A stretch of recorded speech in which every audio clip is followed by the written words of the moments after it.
Good afternoon, everyone. Welcome to the webinar today. My name is Vanessa Green. I'm the Executive Director of the Network of Oregon Watershed Councils, coming to you from my backyard.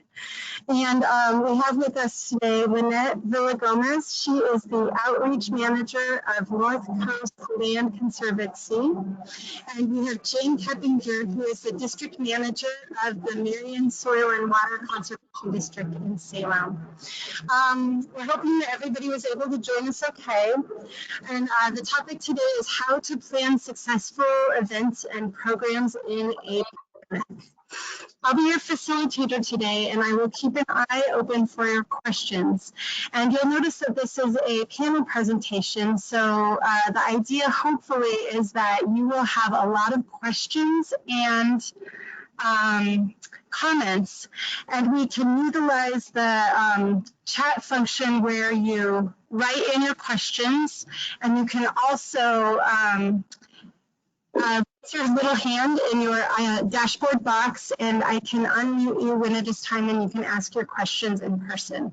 And I think that lots of you have stories to share and really interesting questions, and I'm interested to see what you will have to say. We want to thank the Oregon Watershed Enhancement Board for supporting the Oregon Conservation Partnership and this webinar series. With that in mind, I'm going to hand it off to our first presenter, Jane Keppinger, and I've asked both of our presenters to give a broad description of events and programs and how they may have changed in their pandemic and what they've learned and their lessons learned and their best practices. And in best fashion, because we all have to adapt and work with unknown entities, our third person will be joining us a little bit late. Her name is Grace Graham, and she is a program associate for the Columbia Slough Watershed Council. So with that said, I'm going to turn it over to Jane Keppinger, District Manager of the Marion Soil and Water Conservation District in Salem. Thank you. Thank you, Vanessa. Hi, everybody. Today, I'm going to talk about one event that we had this year that was right at the start of COVID. In fact, COVID was just beginning to become a very concerning issue, and the governor, of course, was doing mandates right and left, which was a little bit scary. But what it was is our 15th annual plant sale, and I think many of you online may have heard about our plant sale or even attended our plant sale. It's been one of those that's been very popular, and we get lots of people from lots of different counties and as well as Marion County to attend it every year, and it's grown every year to be a fairly significant event. But as COVID began to unwind in March, our event was held on the 14th of March, which was a Saturday. And if anybody remembers back then, this is when the governor was starting to send out her ordinances and things about how many people could be in a group and all the safety measures and the protections and everything that the precautions and what people had to take in order to be able to be outside or to be inside or to attend an event or to do anything like that. And I tell you, the pressure was on for us because we had so much time and money invested in having our annual plant sale, and it really came down to the question of were we going to actually hold it or not. And we came down within probably 5 days before the event, and I was the lucky one that got to make the decision that we were either going to do it or we weren't going to do it. And we chose to go ahead and hold the event. And though that was a scary decision to make, it was probably the best decision that we could have made. And here's part of the reasons why. It ended up in the end being the biggest moneymaker that we had had in 15 years. Even though we didn't have the people, the large crowds that we normally have. Normally we service about 600 people. We usually have 300 to 400 in sales tickets and stuff. We had about half that this year. But the nice thing about it is our plant sales held in Jervis at Bauman farms, and many of you may be familiar with Bauman Farms and that type of stuff, and it's a lovely place to go hang out for a day if you have not been there, because they have lots of different things, including nursery stock and animals and food and all sorts of good things. And Bauman's lends us their greenhouse every year to be able to hold our plant sale. And so we're inside, we're protected from the weather. And if anybody remembers, March didn't start off to be too bad of a month, except for March 14th is the day that we had snow. So we ended up having snow that day. It was very cold, and it was not a whole lot of fun as far as being out in the weather. So that really concerned us about, my gosh, we're probably not going to have anybody show up. And here we had, thousands of dollars worth of plants in a greenhouse, and wondered what we were going to end up doing with those plants in the end. But lo and behold, we got out there, we got set up. We've converted now, going to primarily using debit cards and credit cards. So we have the electronics all set up. But what we found out from the year before was electronics doesn't like cold weather. And so we had to bring seedling heating mats in, and we laid our iPads and our phones on those to keep them warm. And if we kept the equipment warm, then the debit cards and the credit cards worked really well. But we found out from the year before that when we didn't do that, we couldn't get things to work at all. So that was a big lesson learned, as well as we still took a little bit of cash and a few checks too from people who don't necessarily use debit cards. But the nice thing about it was we started at 9 o'clock and we opened the doors, and normally we would have anywhere from, I'd say, maybe 125 to 150 standing in line outside in Bauman's yard to get into our greenhouse. This year we probably may have had less than 50 people that came early, that were thrilled that we went ahead and held the plant sale, because by then we were down to probably only having about, I think the governor had declared the fact that we couldn't have more than 50 people by then, I think it was. And so we were concerned about, how many people we'd have in that greenhouse at one time, because normally when we opened up the doors, it was like the floodgates, and we would have all 150 people standing in line all be in the greenhouse at one time. So what we ended up learning from that is by not having that many people out there first thing in the morning, was that we took every safety precaution we could. We had gloves on, we sanitized. I think some of us were wearing masks, but it wasn't required at that time. But people that were concerned had masks on. We tried to be careful and to protect ourselves and protect the public we were dealing with.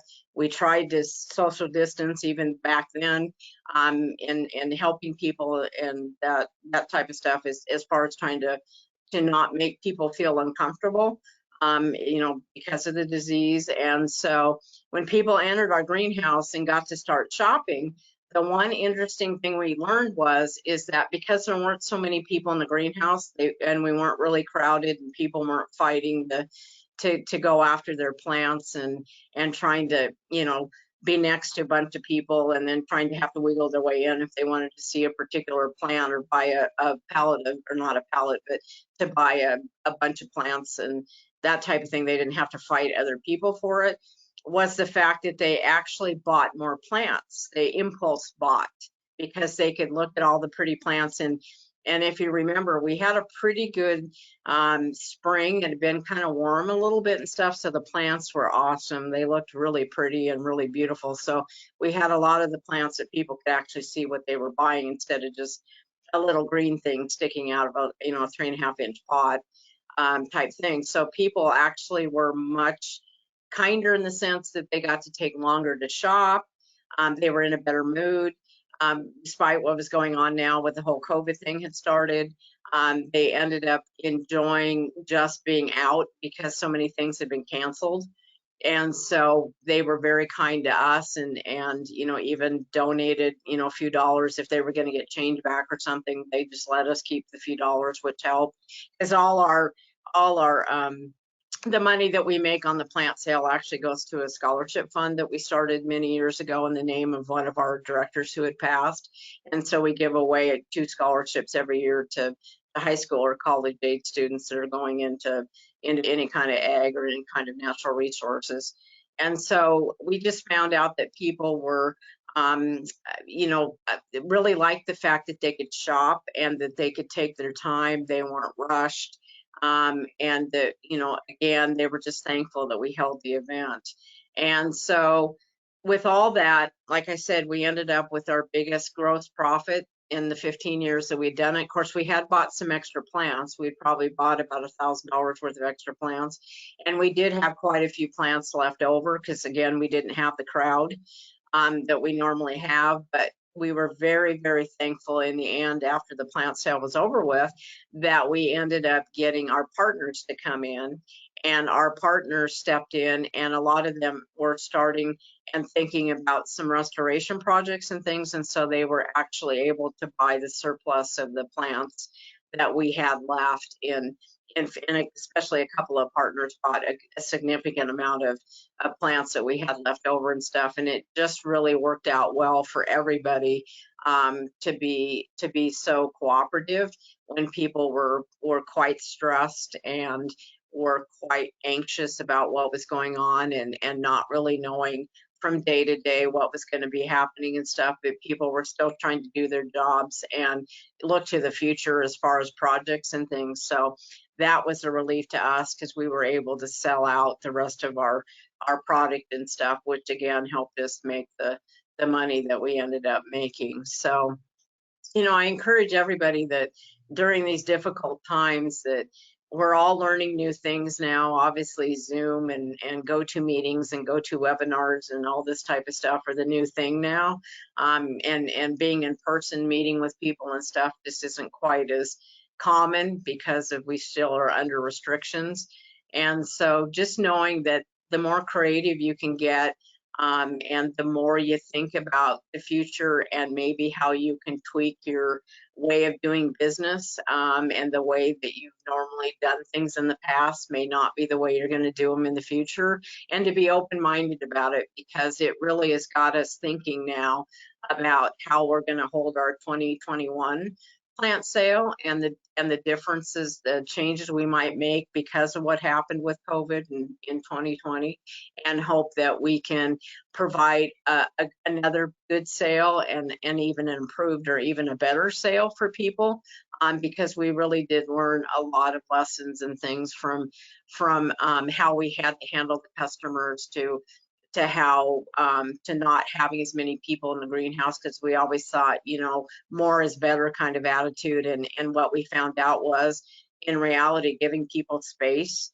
and giving people time and having plants that were really in good shape this year really brought about people's willingness to buy and support what we were trying to do, and to keep wanting to come back every year and buy from us and to be our good supporters. So I'm hoping with that'll kind of help everybody as you guys transition and keep looking to trying to figure out how you're going to do your outreach events coming up, and how you can tweak them, and keeping in mind the customer too, the clientele, the people you're trying to deliver your educational workshops to or whatever, and that type of stuff, because people are getting used to not being together anymore, and they're used to doing things online and doing things in other ways. And I think it's just going to behoove all of us if we can continue to get good at the technology, good at the programs, deliver quality products, be professional about it, and try to keep in mind that we're there for the customers, we're there for our clientele, and that we're trying to deliver the best service that we can and meet their needs, and want to be able to help them in whatever the job it is that we're doing, rather we're a watershed council or if we're a soil and water conservation district, or just who we are. And so I hope with that kind of gives you guys a little bit of an insight into the beginning of COVID and what we learned and how we got through it. But it was incredibly stressful, and I'm thankful to my staff and and thankful to everybody who helped us out that made it successful. Are there any questions?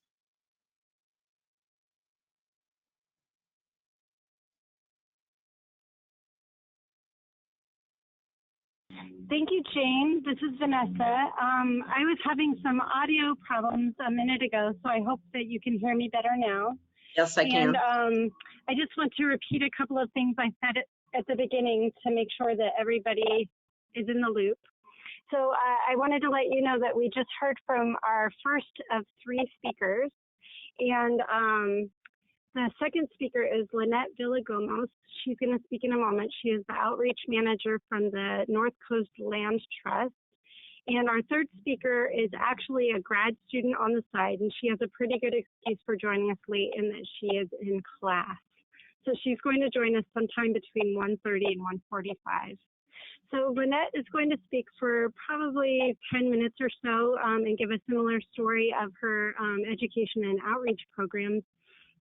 And I think that we will have some time before Grace joins us.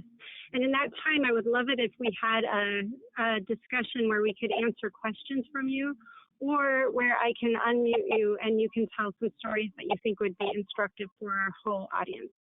To let you know, we have 47 people attending at this moment. So I think if you have a nugget of wisdom, there's 46 other people who would be interested to share it. Okay, so that said, Lynette, you are on.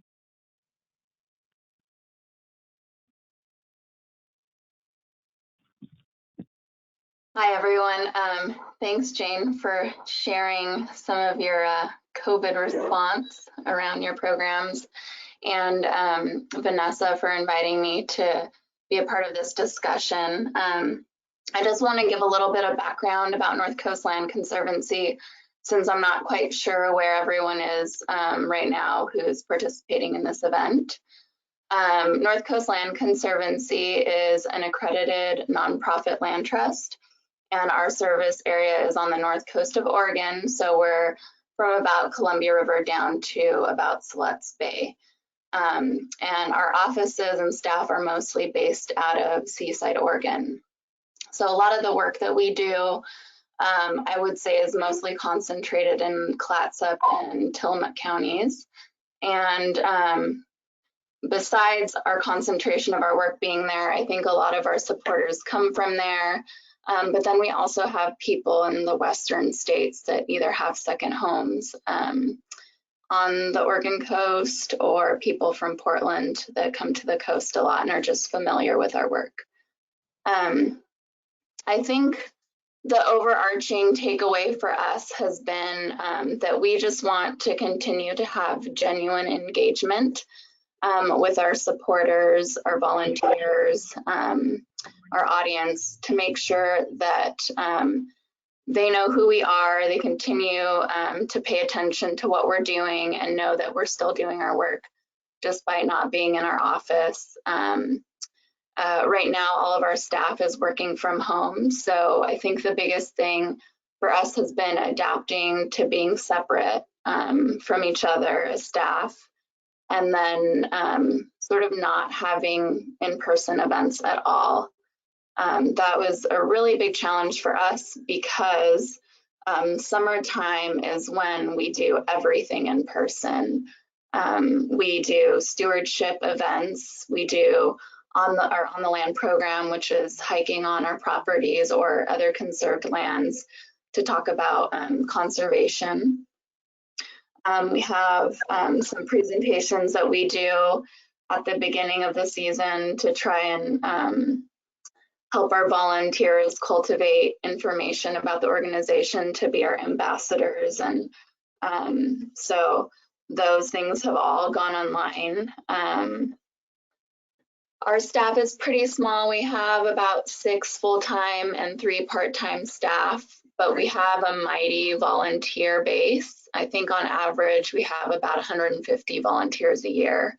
And those volunteers are probably one-off to people who volunteer, up to 10 hours a week.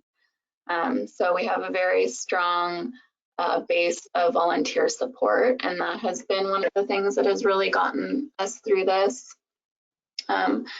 One thing that I think staff felt was really critical in addressing was stewardship of our land.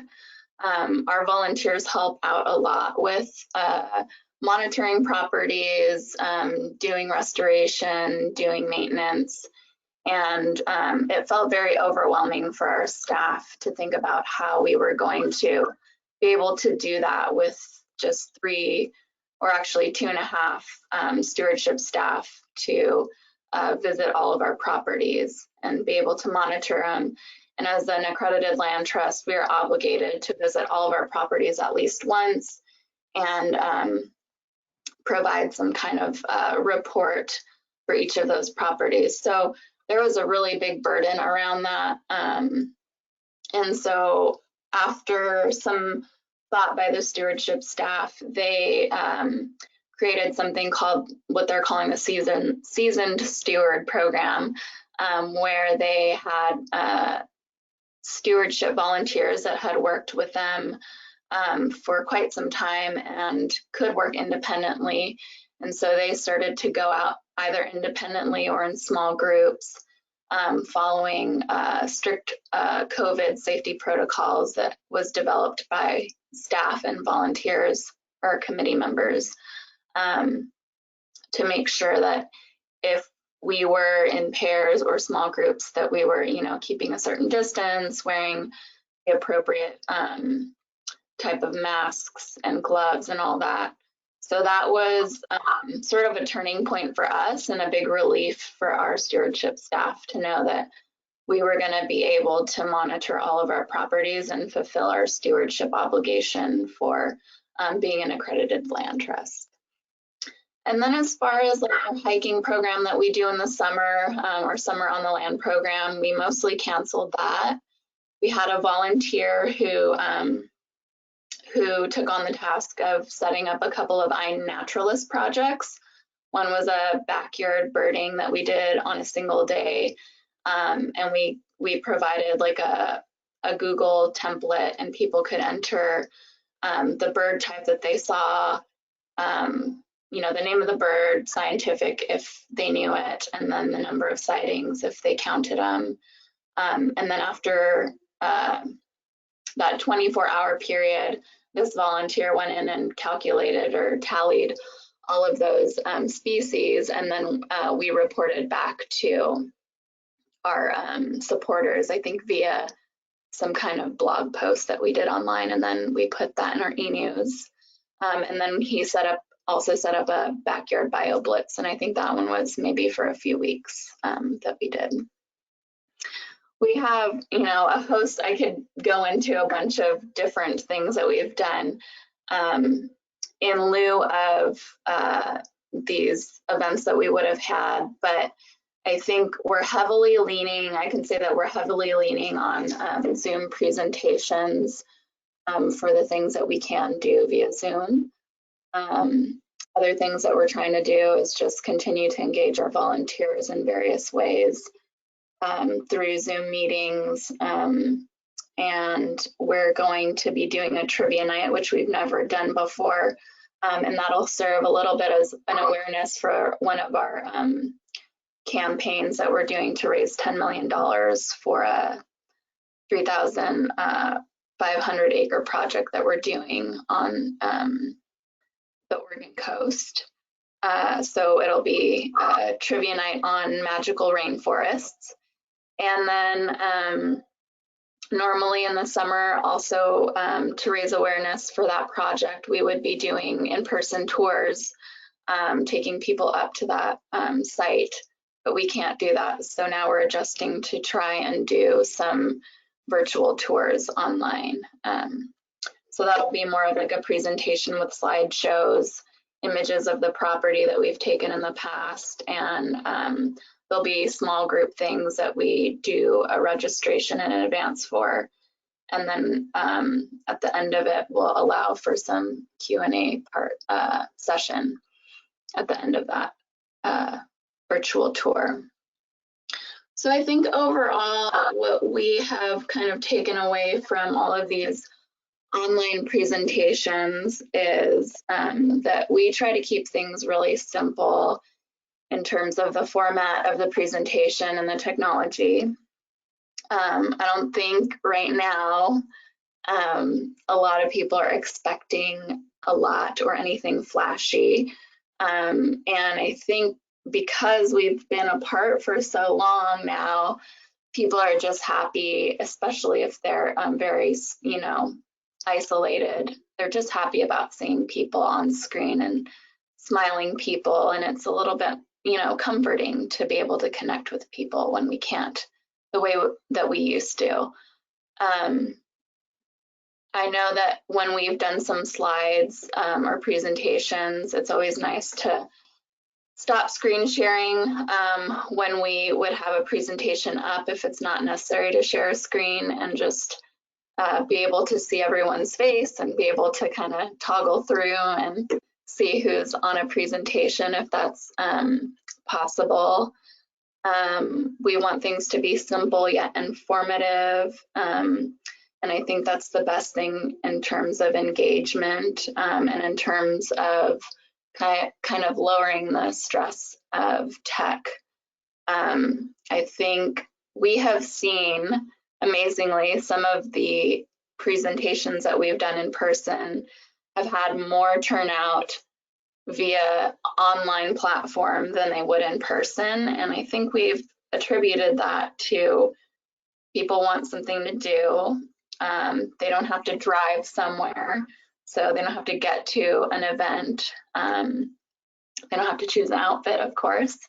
It's a little less intimidating, especially if you're new to an organization or you've never engaged with an organization. It's a low barrier to sort of dip your toes in that circle of, you know, people. And because it may have been really easy to engage that first time, I think it's likely that those people will return to you either online or when, you know, the time is right and we can see those people in person.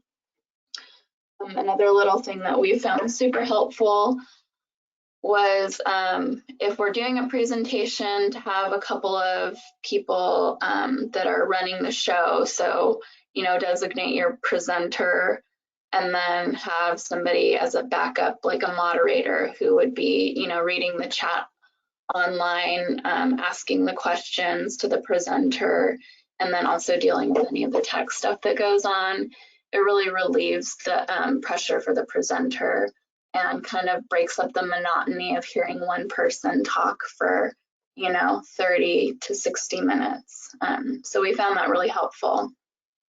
And of course, there's going to be fatigue with all of this stuff that we're doing online right now, but, you know, it is what it is, and we can choose to walk away from our screens or not, but we want to make it engaging.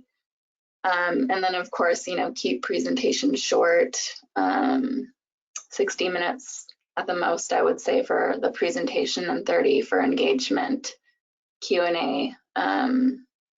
And I think what we have found is if we can't answer questions that people have initially during the presentation, a great way to follow up with your supporters and the people who were at the presentation is by sending an email with additional information, resources, point them to your website. It's a great way to use your website, or, you know, send them somewhere where they can learn even more about your organization or your group.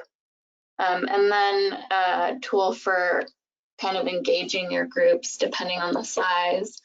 For a small group, we do quick check-ins at the beginning of a meeting or a presentation.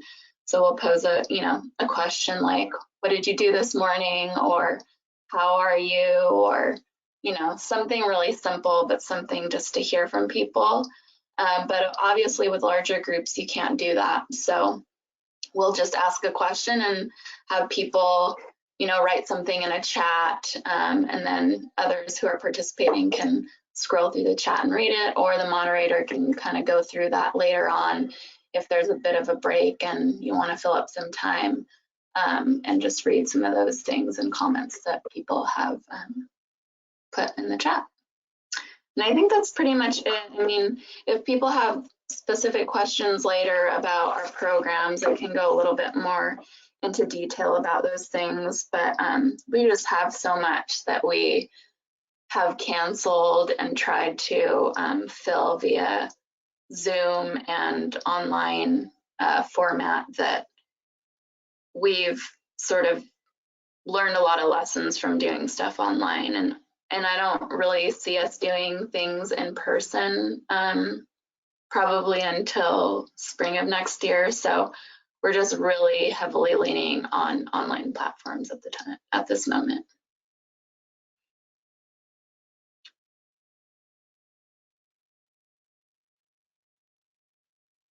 Okay. Thank you, Lynette. This is Vanessa Green again.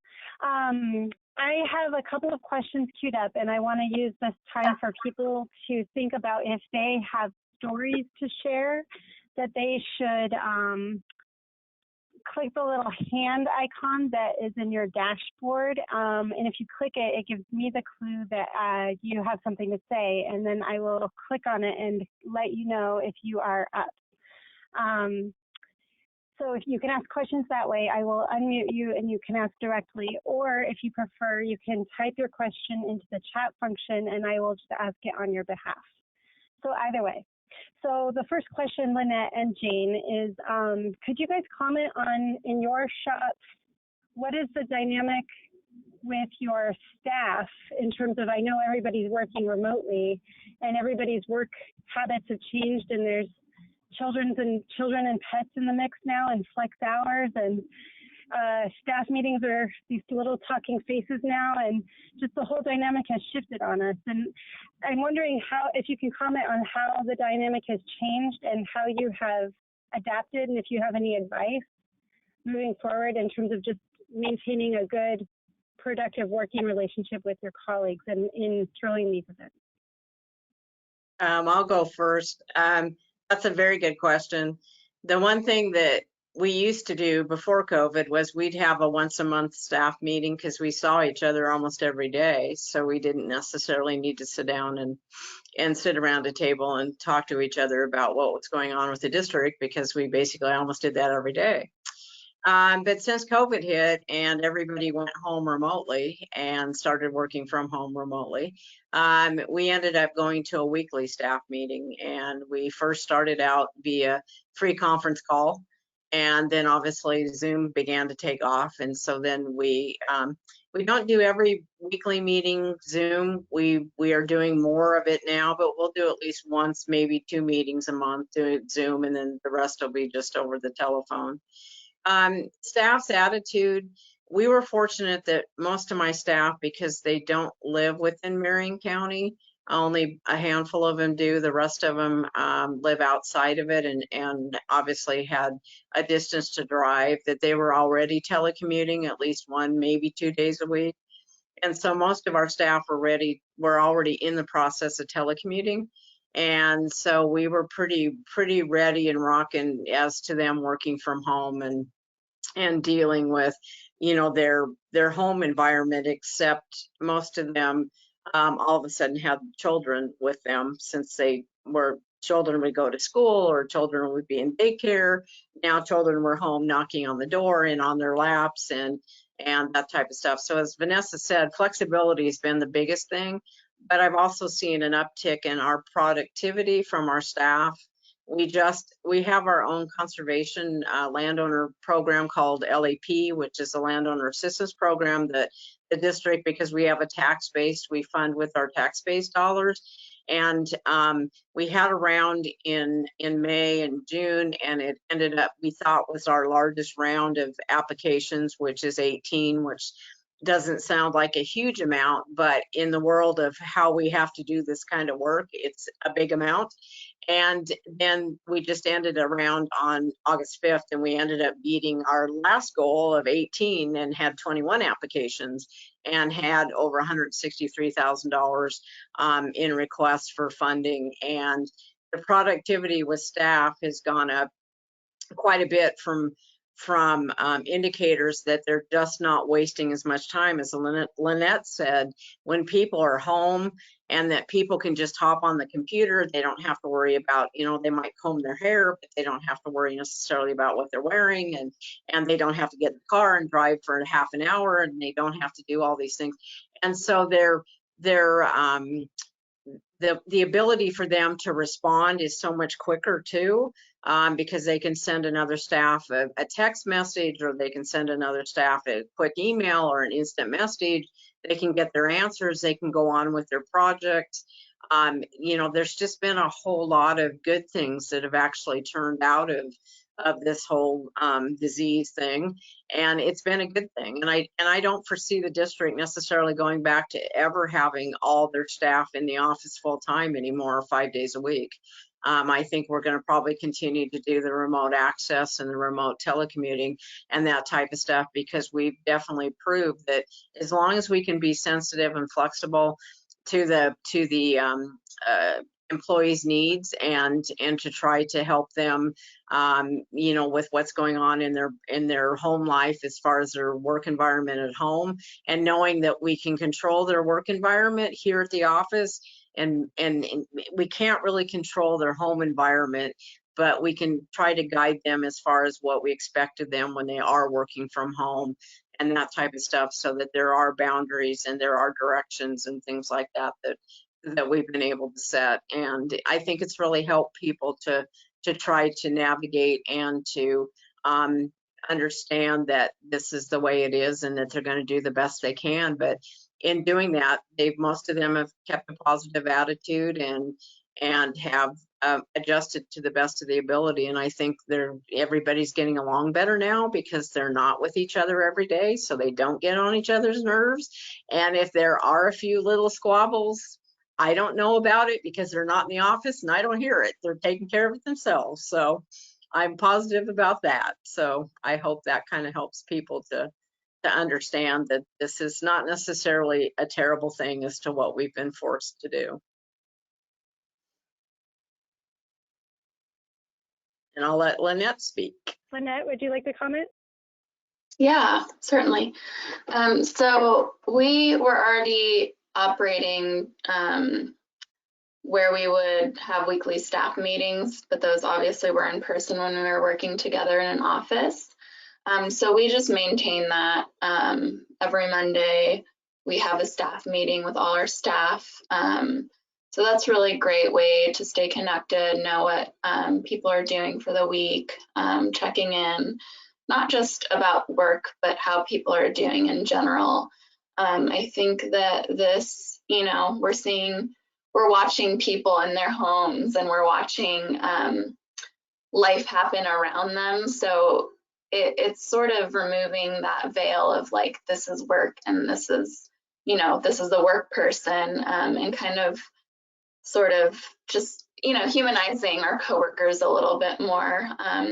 We're super lenient, and we are sort of operating knowing that our capacity is going to be much lower. But at the same time, I mean, like Jane said, I think people are really productive, and we're not doing a lot right now. So we have the time to work.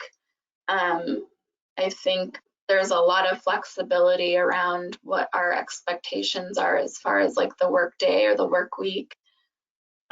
So, you know, sometimes I work a normal work day, but then at the same time I pass my office on my way to bed and I'll check my emails, and I don't expect people to respond. But I certainly have seen some emails and exchanges go on at very odd times during the day, and that's, you know, fine, but you can't expect quick turnaround right now, and we just have to accept that. We also have just set up dedicated like weekly meetings for specific staff that are working on projects. And that's just ongoing, either until the project is over or just, you know, until we get back into the office. What else did I write here? And then staff is kind of doing some like cross programmatic support, where like some of us have taken on monitoring some of the properties that are either in our community or nearby for the stewardship staff, just to relieve some of the pressure of, like I said, monitoring all those properties for 2.5 people who are expected to do all that. And the ED will occasionally like do a check-in with staff, just set up times to, you know, kind of have a conversation about how are things going at home, how's life, how's work going, are you okay? And I think those are really nice because, you know, during these larger staff meetings, it's like you want to get through it so you can get to work. When you have the one-on-one, it's really nice to just be able to talk about what's going on and shed light a little bit more on, you know, what your work-life balance might be at the moment. And then also the organization has tried to provide a lot of support in terms of like staff needs and office needs, because we were mostly working in an office. You know, we've needed a lot of tech things, so we've received some stipends for like using our phone and you know, supplies that we would be using, our own personal supplies, we'll have those paid, or we can order them online and use an account. So I think it's just mostly been like forgiving of people if we're not on top of it, because we can't be. There are a couple people on staff that have children, and that's very distracting and super difficult, and their partners are also working from home. And so just understanding that there are other things going on in people's lives, and we can't, you know, the pressure of productivity, I think, has loosened a lot. The one thing extra too that we learned was the way people communicate now between our staff, between me and my staff, between my staff and myself.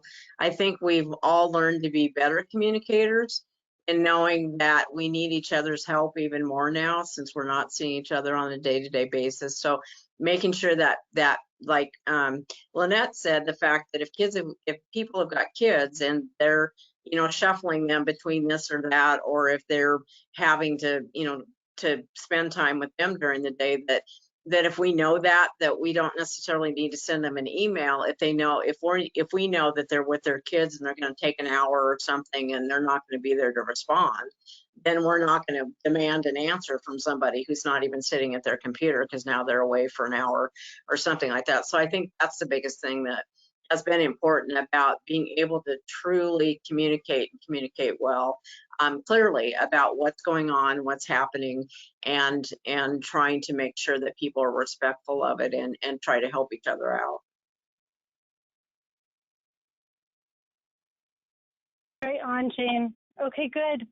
I do have a couple of questions from our folks, so I'm going to read them out one by one. And shortly, in the next few minutes, our third speaker, Grace, is going to join us. And her, just to keep you all interested, Grace is going to be speaking about their virtual gala and how they pivoted their fundraising experiences online from an in-person experience. So stay tuned. In the meantime, Jane and Lynette, it says, great tips from Jane and Lynette. Thank you so much. I agree. Oh boy, hold on. I agree that the technology is helping a lot of people to connect. Do you have any suggestions for connecting with groups, people, stakeholders that are not plugged into technology? This is one place we are struggling a little.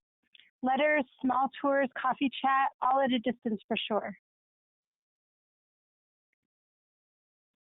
I think the one thing, because we too have different ranges of ages of clientele too, and the one thing that we have to keep in mind is it isn't one size fits all, that you do have to still be respectful of the people that you might have to send a postcard to or still send a note to physically, that they might just need to have a phone call. that, you know, even to have to go visit them, or let them know that you need to go visit the property they're on, because maybe you're working with the project and you can social distance, you can still see each other and do that kind of thing. Yeah, I've had to remind my staff that technology is wonderful when it works, and it's really not good when it doesn't. And not everybody is technology savvy or will be. And so we have to keep in mind of what I call the old-fashioned ways of communicating, which is, you know, by snail mail, or, you know, it's by just picking up a phone, or, you know, whatever other way that somebody needs our help, or needs for us to be able to communicate with them, that we're going to do it no matter what. We just need to recognize the fact that everybody's in a different boat, and we're going to have to try to make sure that we accommodate them to the best of our abilities, and not to lose sight of it just because Zoom and computers and everything else is taking over the world now, that we think that everybody's going to be on Facebook and Twitter and Instagram and following all that kind of stuff, when they're really not. It's a very, you know, can be a very generational or very age, you know, it can relate to age in a sense of what people do and how people want to communicate. So we're trying to be respectful of that, making sure that we don't lose sight of some of the ways that we did things before. Yeah, that's a great question, and I can't believe that I forgot to touch on that. We do still continue to send mail like we have in the past. So we do updates through newsletters, and then one of our committees has identified like a list of people they have been reaching out to over time. During the beginning of the pandemic, they went through our database and identified people that they thought might not be hopping onto technology the way some of our supporters have, and have made phone calls to people. And they're not solicitation calls, they're just genuine, like, hey, we're checking in, you know, this is what's going on with the organization, and we just want to, you know, say hi and see how you're doing, and are you okay, and just like a genuine touch point, because it is really easy to forget. It's easy to fall into this technology black hole, I think, and forget that there are people out there that don't use it. I certainly have been surprised by the number of people who do, and the demographics that do.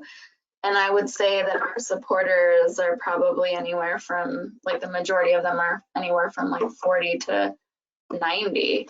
So seeing the faces on some of the Zoom calls is always surprising to me, that like they're using technology very well, and other people who we know have never like responded to our e-news or any of that we've sort of identified through our database, that we're reaching out to via phone calls or postcards or note cards, to make sure that that they're okay, genuinely that they're okay, and that we look forward to seeing them again in person whenever that may be. But right now that's not within our capacity.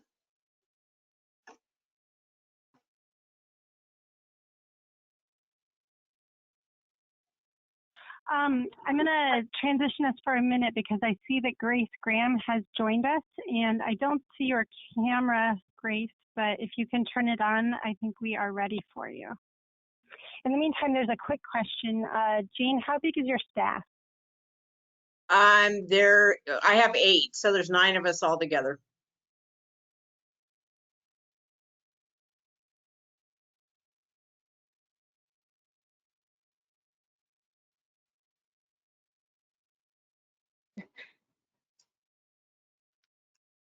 Hi, Vanessa. I don't know if you I'm can. not seeing Grace's camera yet. Grace, keep trying. I am having trouble with Hi, my Grace, webcam. I'm glad your voice is here. Yeah, my voice is here. I am not able to connect my webcam, which I did not anticipate. It's just not showing up in my system preferences. So I'm so sorry for that. It's not a webinar without some technical difficulties. Is it okay for me to just speak? You know, the theme is how to adapt to online things. So here we are, adapting. Yeah, I'm so sorry. I did not anticipate that. Grace, But I'm we can happy to hear speak. you if you want to go ahead and talk. Sure, yeah. Yeah, Well, please stick in there and share your stuff. okay. Well, my name is Grace. I'm with the Columbia Slough Watershed Council. I apologize for my tardiness. I had a class I could not miss. But I'm glad to be able to join the second half of this webinar and share some information about our experience with adapting to the pandemic, and specifically fundraising events and um, our annual gala, which I think a lot of nonprofits have some version of that. So I'm going to just talk a little bit about our experience and how we adapted our annual fundraising event, and kind of what that entailed, and some lessons we learned, challenges we faced, and then if folks have questions about anything I touch on, go ahead and ask. But I'll just start with kind of describing. So our Slough Celebration Gala is our premier fundraising event. It's an annual event that's been we've been hosting since the year 2000. It's kind of your typical gala event with silent auction, dinner, raffle, a bunch of different ways to give. And the purpose of the event, beyond just fundraising, is also to honor and recognize folks who have made significant contributions to the watershed. We have an award system that we recently renamed the Henrietta Awards after our mascot, Henrietta the Great Blue Heron. And so part of the gala event is honoring folks who have been nominated by their peers, not necessarily Columbia Slough staff or board, but anyone in the community can nominate someone who's been doing work in the watershed. So that's part of the event. And then it's also always just kind of been a chance for folks in the environmental professionals and business partners and others who support our work to just interact with each other. So those are the kind of the three main focuses of that event. So, obviously with the pandemic, we had to really think outside the box and how we were going to still achieve some of those same pieces virtually. And we as an organization don't have a huge individual donor base, which made trying to do something like a live auction, even online, or there are platforms to do things like virtual paddle raises. All of those things have been done by other nonprofits, but for us and our donor base, we just didn't think that was going to be the best option. So instead, we kind of put together our own piecemeal solution, which involved doing a direct special appeal through mail, snail mail. We did an online auction, online silent auction, I should say, not a live auction. And then the main component was kind of simulating a gathering by creating a video programming that we actually streamed live, although it was pre-recorded. And while that was playing live from our webpage, we also had a live comment box and where people could talk to each other. We were encouraging folks to send selfies, and we tried to make it really engaging. And we wanted to do something live to kind of get some of that group energy that you can really only get from an in-person event, because that often inspires a lot of giving when we see others giving even small contributions, and being all in one room together. So we tried to kind of simulate that with the chat box and the photos that people were sending. It was actually really cool to see. There would someone would just pop into the comment box and be like, hey everyone, and some folks would know that person. So there was a lot of just engagement happening between viewers while the video was being streamed, which was really cool. And then also getting at that kind of direct engagement and interaction piece, we incorporated some trivia questions into our live stream, which were pre-recorded, but because it was streaming as if live, folks could respond to the trivia questions in the comment box, and then we were able to see who answered correctly first, and had prizes to offer that way. So that was kind of what the virtual event entailed. Some other pieces that I wanted to just touch on. Let's see. Oh, the awards was the other piece. So typically in the in-person event, we do some sort of, there is usually a video component. So a video like special appeal for one of our programs, videos that highlight our award winners, and usually there are also speeches by the folks who have nominated those individuals. So we, with the help of a volunteer video producer, who was able to get footage and interview folks, you know, at a socially distant, in a socially distant space. And we were able to put those together and still incorporate that into the virtual event. So we still heard from the nominators, we still heard from the award winners, you know, we heard from staff. Basically, we just tried to make it, you know, really engaging and kind of more informal and fun than our typical event would be, just because it is, you know, it's so difficult to accomplish the same things, and you know, we couldn't, you know, do a live auction or a paddle raise or anything like that. So instead, the tone of the event kind of shifted to one that was more informal and you know, encouraging folks to just have a lot of fun and answer silly questions, and kind of use that to inspire giving, rather than something as formal as a paddle raise. And let's see, I also wanted to mention that one of the things that, you know, kind of came out of this as a lesson learned was, you know, by doing a virtual event like this, we were actually, you know, it became more accessible to folks who are typically excluded from this type of event, which, you know, costs quite a bit to participate in. So usually it's attended by our business sponsors who are, you know, sponsoring a table, other partners who are able to have their seat funded through their organization or agency. But in this kind of virtual version of the event, suddenly our gala wasn't just for sponsors and agency partners, but was for anyone who wanted to tune in from home and, you know, get to know our programming better, participate in the auction, you know, donate in other ways. Like we had an individual donation portal for folks who just wanted to give something but didn't necessarily want to bid on auction items. So there were, yeah, that's, I guess, a lot of information. But that's just kind of a summary of, you know, everything that was a part of this virtual event. So it really wasn't just one thing, but this whole kind of, you know, piecemeal, unique experience that we tried to create by, you know, focusing on what the goals of our original event were, rather than just trying to directly mimic, you know, what those components were.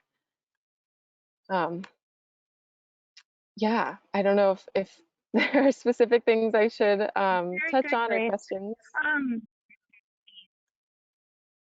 Well, I have one question for you, but I want to just sort of orient the whole group just to let you all know. I have, it looks like 3 or 4 questions that are queued up that were meant for either Jane or Lynette, or both Jane and Lynette. And my guess is that some of those will pertain to you as well, Grace, so feel free to chime in as we get to them. And before we get to those, though, I'm going to ask a question of you, Grace. One reason why we invited Columbia Slough Watershed Council to present at this panel is because I was kind of keeping tabs on your virtual gala as you rolled it out, and I was really impressed personally. It looked very slick from the outside, and your communication strategy was just really on point. And you looked, it just looked very sophisticated and in control, and you communicated often and had really sort of eye-popping graphics, and it just was really a fun atmosphere that you created. And so from the outside, it looked really sort of shiny and professional and impenetrable. And when I told that to your ED, Kathy Callan, and also when I was speaking to you, you both kind of laughed and you were like, oh, I'm glad it looked like that from the outside. So I was wanting to invite you to kind of lift the cover a little bit on lift the hood here on your vehicle. And can you share with us what was kind of a struggle on the inside? And how did you address those in real time, and how did you overcome them to have such a successful outcome? Yeah.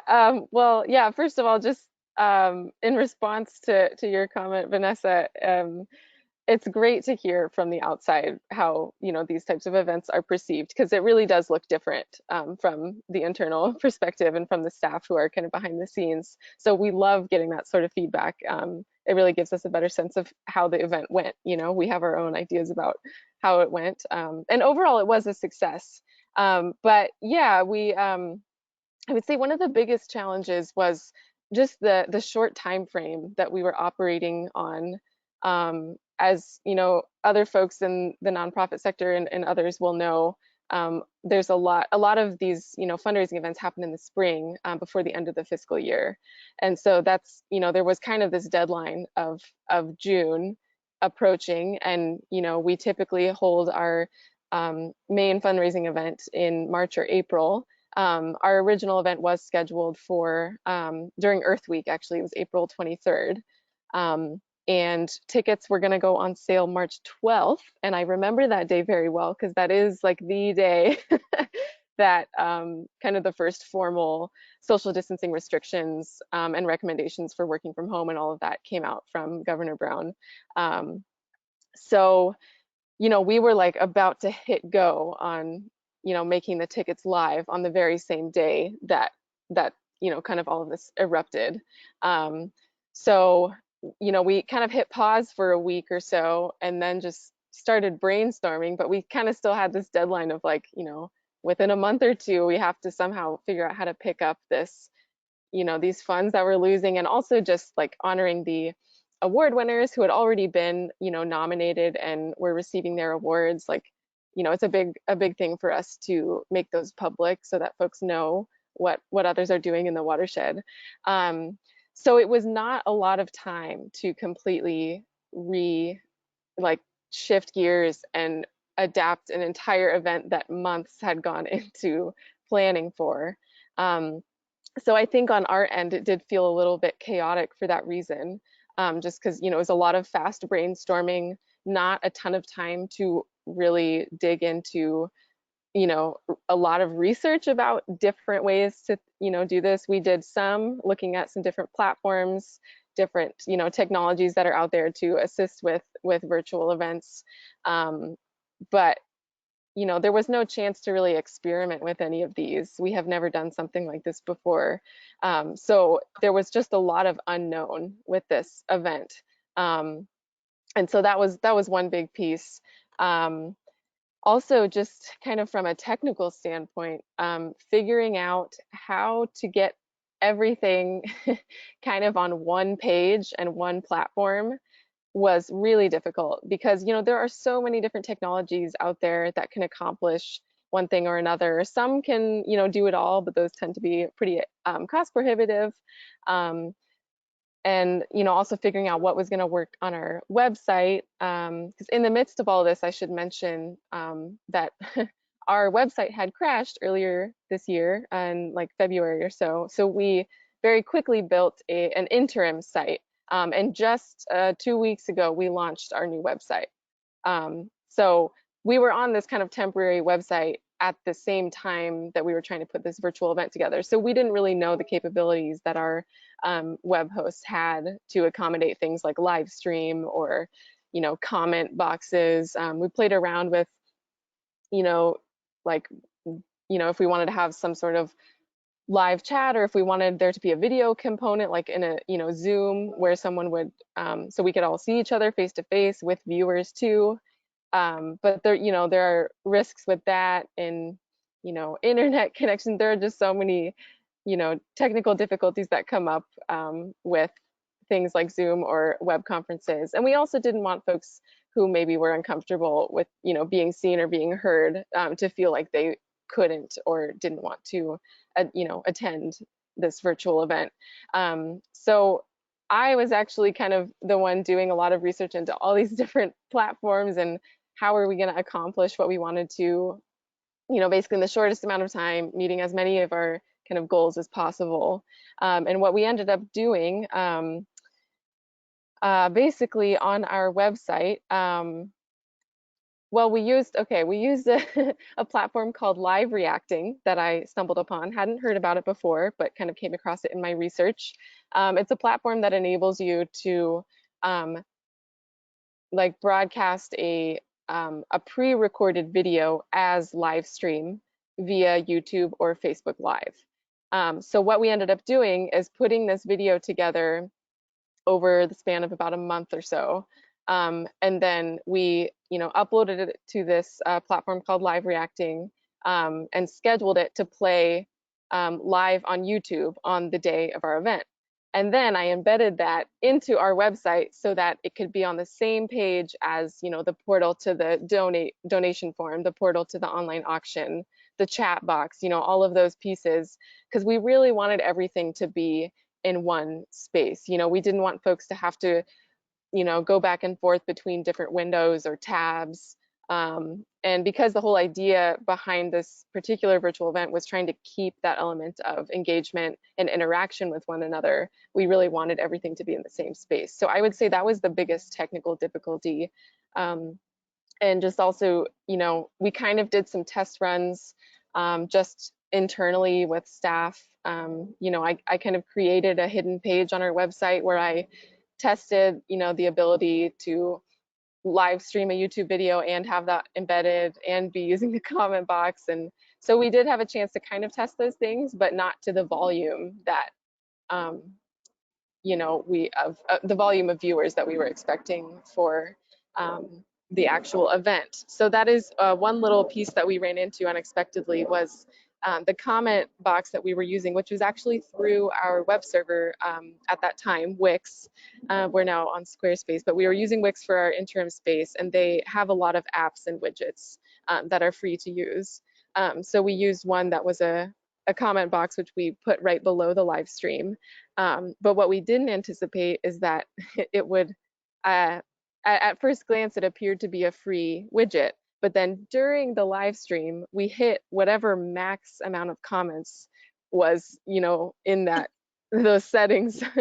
I can't remember how many it was. It might have been like 20 comments or something. And so I got this notification while the video was playing. That was like, your comment box will shut off because there's no more, you've reached your max. So then I was, pulling out a credit card, trying to upgrade our subscription while everything was going on. To allow more people to continue commenting. So those are the types of things that were happening, kind of behind the scenes, while everything else was playing. And then the trivia piece as well, we just didn't really know how that was going to go.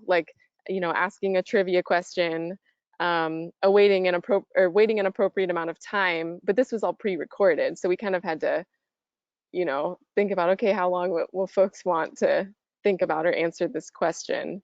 And then, is it going to work for people to answer just through the comment box? Or, what if some folks have trouble submitting and really they were first and they don't get the prize, or, something like that. But fortunately, that part went really well, better than we expected. And we had lots of people trying to answer the trivia question. But because it was tied to a comment box, we could see the times that they were coming in. We were able to really easily identify who had answered first. And then we put a comment in as the Watershed Council that was identified the name of the person who had won and asked them to send us a private message to claim their prize. And they did. And so it worked out really well that way. Yeah. So those were, some of the things, going on in the background. And then also the communications piece, I guess I didn't talk about that much, but we were trying to be really strategic with our communications plan for this event. But once we kind of established a plan for, what we were going to do with this virtual event, we still hadn't set a date because we really didn't know how things were going to evolve, whether folks would be in a position to tune in or whether there was just, still too much chaos going on in the world. And because this is our, premier fundraising event, we, have to think about our own organizational health as well and try to adjust the timing of the event to be where people can and will be willing to engage and give. So we held off and kind of gave ourselves a 2-week window where we said, okay, once, we're just going to kind of write things out. We have a tentative plan. We'll start putting all these pieces together, but we're not going to launch our communications plan until like a 2-week window before when we actually want to do the event. So we essentially waited until 2 weeks before before deciding on a date to launch the mailing, the social media communications. We had little videos as a part of that. So there was, a lot of unknown and just kind of waiting and then having to put things into action really quickly and turn things around in just 2 weeks. So, yeah. Well done. Very good, Grace. I have some more questions, but I would like to read the written ones out. And like I said, some of these are comments and some of these are questions, and they may be directed to one or the other of you. But if you have something to say, Jane or Lynette or Grace, feel free to chime in. Okay. Okay. So this comment says, not everyone. Oh, sorry. One thing that I've learned in providing virtual or online events is that, like Lynette mentioned, you start reaching people who may never attend your events otherwise. Not everyone is comfortable or capable of attending a hike or a lecture or other typical event. I plan on continuing to offer virtual and online events at some level into the future to give those people the chance to see the same places and learn the same things as people who attend in person. So that's not really a question, but it's a comment, and I thank you for it. But I'm going to pivot that into a question for you guys. I am curious because I know that everyone has been sort of in mitigation mode and adaptation mode, and I'm curious, as you've seen the successes and the struggles and what you have done to meet this new reality, how do you think this will play into your organization's strategic plan going forward in a long-term way, and where do you feel like the pivot is permanent? Jane, you have commented on that a little bit already about your staffing structure and your plans on your event structure, but I'm just curious if you have any other comments, Grace or Lynette or Jane. I think we have to be adaptable. I think everybody's going to have to be adaptable moving forward and doing the best that we can, depending on the organization themselves and what they think is best for their staffing, their boards, their clientele, and everything. But the biggest thing I've learned through all this is that you really do have to be adaptable and be willing to adapt. It's the only way you're going to be able to continue to hopefully be strong, be successful, and then be able to continue the good work that we're all doing. So I think that in the future. Oh, go ahead. Go ahead, Grace. Oh, sorry. Lynette's turn. Yeah, you can go, Lynette. Okay. So I think because it feels like we're just running right now to adapt to the current moment, we haven't had time to evaluate some of the offerings that we've provided to our audiences. But I think that we will be looking at them when we have time, likely, when we're not offering a bunch of presentations, just to see what attendance has been for some of these things that we've actually seen greater attendance through virtual platforms, and try to evaluate whether we want to do that in addition or in lieu of some of the presentations that we've given in the past in person. So I think there will be some period of like adjustment and evaluating when we go back to the quote unquote normal operations. But it certainly has been a great lesson in pushing us to use technology. I think a lot of our staff is, I don't know why, but we're just not very technically savvy. We just hired a part or even like a quarter-time social media person, and we've seen just an uptick in people's response to our posts and our photos and our videos. And so we just really need to reevaluate how much we're using those technologies, and maybe how we've been missing out on some of the segments of our community because we haven't really tried those out as much.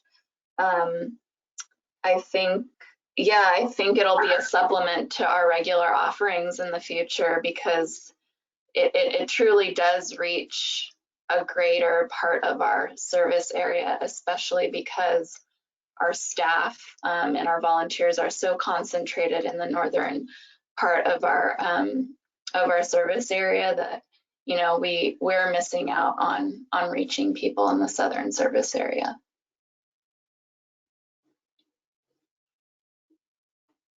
I can speak a little to just from a programming side. We have, I think there are some changes that are the Columbia City Watershed Council has implemented that could end up being more permanent in a really positive way. And that includes, well, kind of in conjunction with developing our new website, we've kind of built a page where there are a lot more resources and educational video lessons available that did not exist before. So one of our programs is called SLU School. It's an environmental education program that works with Title I schools in Multnomah County and in the watershed to bring hands-on science lessons to classrooms, and also offer field trips for students in schools in the watershed. And because of the pandemic, after kind of a period of figuring out what the heck we were going to do, our education director and another SLU school educator worked together to develop a really robust video lesson program. It kind of started really informally, just doing kind of live stream YouTube video things outside, plant walks, that sort of thing. But now it's kind of become its own little brand. We're calling it SLU School Online, and it has its own page on our website. And we've kind of developed a whole little video gallery with supplemental materials like downloadable worksheets that go along with the video. And we're finding that a lot more families can take advantage of that than just those in the watershed. And although we do prioritize Title I schools and offer resources to students and youth who might not otherwise have access to those, now it's not even limited just to students in a class, but really to anyone who wants to be able to do environmental education lessons from home. So it kind of started as partly to fulfill the mission of the program, but also to help parents at home who need things for their kids to do, who are still in school at that time, trying to balance work with keeping their kids engaged in learning. It became a resource for them too. And I think it can continue to be that, but also be just a fun thing for families to do. Like there's also an interactive map on our website now that points people to different natural areas, parks, boat launches in the watershed. So these are all things that developed out of the pandemic, but I think will end up making a lot of our resources and programs more accessible to folks, and I think we'll end up reaching a wider audience and a wider community. So that's been a really positive thing to come out of all of this. Thank you, ladies. Okay, next comment is we have had a board member write note card updates to our biggest donors and thank you postcards to volunteers. I wonder though, has anyone hosted any safe social distance volunteer events? How complicated was it? And I will add a caveat, Grace, I know it's not a volunteer event, but this might be a good time to talk about your kayak rentals. Yeah, we are actually doing both boat rentals, which I'll talk about, but also we have started doing socially distant small group volunteer events just recently. So I can touch on both of those. The boat rental program that Vanessa mentioned, uh, we've always done a lot of paddling events, festivals around paddling. It's always just been kind of the theme of the summer, getting folks out on the slough for free in canoes and kayaks. And, because we couldn't do that this summer, we started thinking about ways that we might still get folks out on the water. And around that same time, we actually had some messages and comments come in on our Instagram asking for that. And folks saying, hey, have you ever considered renting out your boats? Because we have our own fleet of boats. So we did. We started developing a program for that. It involved a lot on the back end as far as updating our insurance to cover those types of activities, coming up with a health and safety protocol in terms of sanitizing boats and life jackets and paddles, and then also implementing a rental system through our database, which was probably the most difficult of all because we're using a database that really isn't designed for business practices like renting, but we've kind of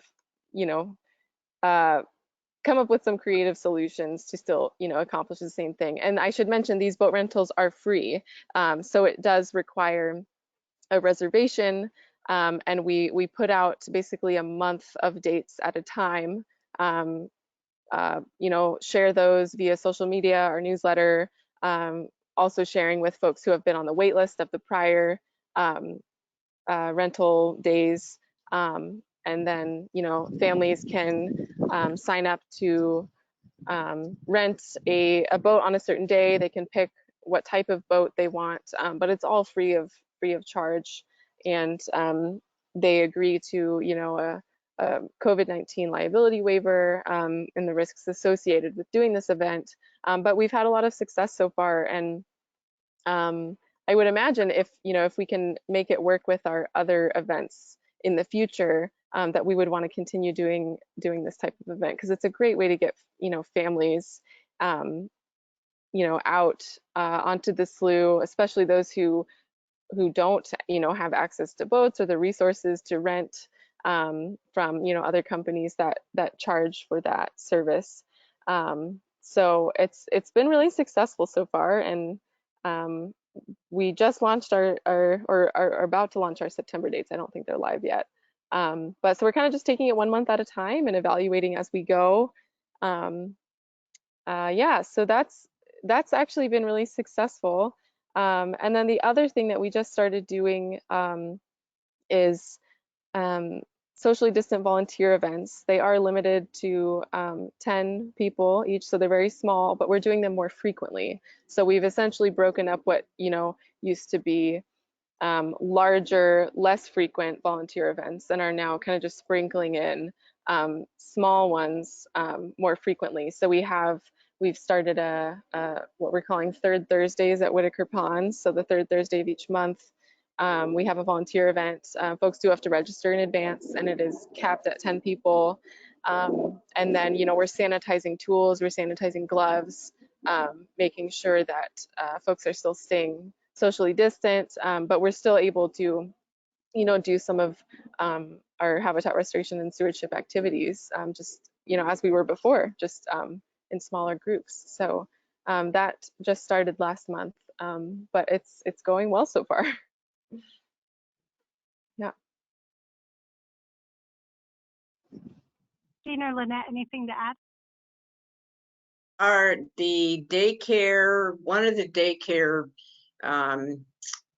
centers or schools around here, they ended up starting to bring their kids back in because daycares opened up, and so they contacted us and asked our education coordinator to come out and actually do in-person teaching again to the younger children and that type of stuff. In the schools, you know, the facility ended up setting up everything so that the kids were socially distanced, and they had, you know, from 10 or less, and they had everything, you know, already in place. And then, you know, obviously we had our masks and had our gloves and whatever information we brought in, if we were demonstrating something from them out of one of our educational boxes or something, that we could show them and stuff. But, you know, obviously they didn't necessarily get to handle it, but we could do all that type of stuff. And these kids were just enthralled. I mean, they loved it because it was something different. And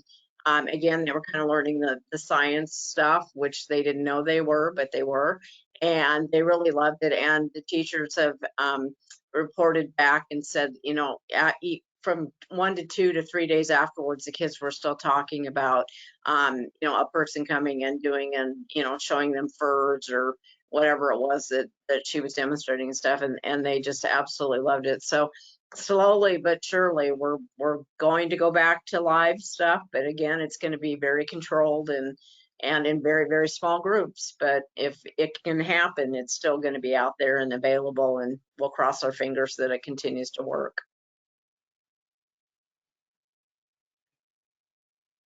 I think I mentioned a little bit just about the two ways that we've continued to engage some of our core volunteers. We do about 4 or 5 annual mailings, and so our volunteers that have helped us in the past with those, we've created packets for them to assemble these mailings that we've done in the past. I will create the packets, I'll deliver them to their doorstep. They'll do them at home. We just started doing the Zoom mailing parties where we all get on at the same time and, you know, put labels on envelopes and talk to each other and take breaks and, you know, have our coffee. And then once they're finished accomplishing that packet of items that I've given them, they'll notify me and I'll pick it up at their doorstep and then complete the mailing on my own. And that has been a huge source of support for staff. And then additionally, the stewardship program, our staff is 2.5 dedicated to stewardship. And so having volunteers during normal operations has been a huge piece of allowing us to accomplish our obligations. And so at first, we were just thinking that our staff would be the ones to do monitoring and invasive removal, but then we created a COVID protocol and some type of waiver where we asked certain stewards, land stewards, we call them seasoned stewards, to help us with invasive removal and restoration on particular properties. And so at the most, I think we have 5 volunteers. They're all wearing protective equipment and they bring their own tools. And we don't really congregate with each other. It's mostly just, this is what we're here to do. Go out and do it. We'll check in at this time. And if we don't accomplish it, then possibly we'll do it again in the following week. So we've been able to continue to engage core volunteers, but I think the biggest challenge has been, now that people have a lot of free time, they want to do something with their free time, and especially with, you know, environmental agencies or nonprofits where you can be outside and it's something that, you know, you can be doing safely. We've seen an uptick in people that have wanted to volunteer, and we really don't have the capacity to start any kind of program in which we have all of these people who want to engage be able to engage. So that has been a little bit frustrating. And And now that the summer is winding down, I think that activity will kind of diminish over the next couple of months. So those are just really small ways that we've been doing some volunteer engagement. So Karen Stutzman from Polk SWCD had a comment very similar to what all three of you ladies said. She said that they created a care package and mailed out activities that people could get outside and do. That's really lovely, Karen. Thanks for sharing. So we are almost to the end of our time. So I'm just going to click through real quick to see if we got all of the questions that we needed.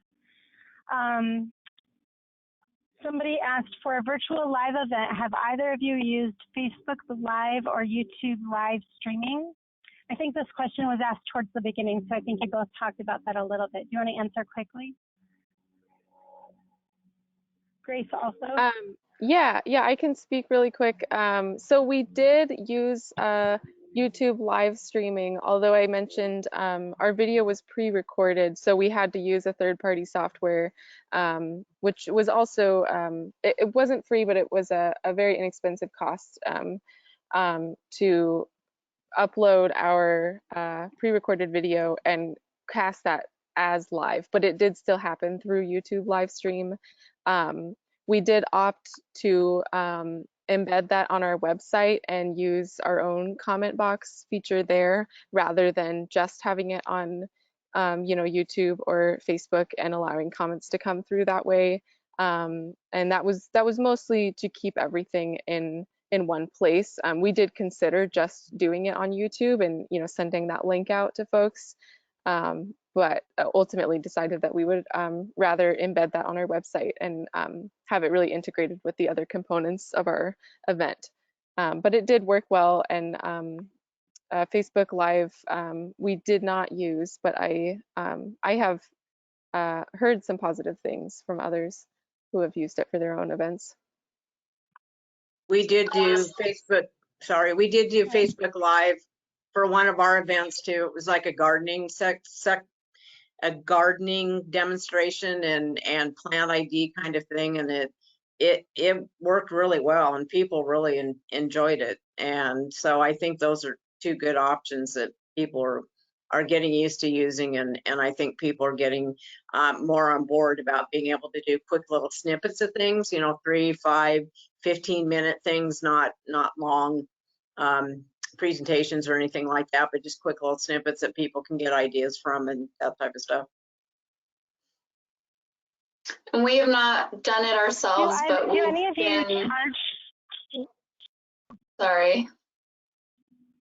Go ahead. I was just going to say we've been a part of another organization where our ED has presented, and she did it through Zoom, but it was broadcast on Facebook. And because I wasn't the organizer, I was fielding a lot of questions about being on Facebook, like not having an account. So I think when you do use a platform like that, you have to be very clear that you don't need a Facebook account and just how to access it, because a lot of our audience was concerned about that, and I was getting emails the day of, and some emails that I missed because I wasn't at that presentation, where people are like, oh, I missed it because I couldn't figure out how to log in.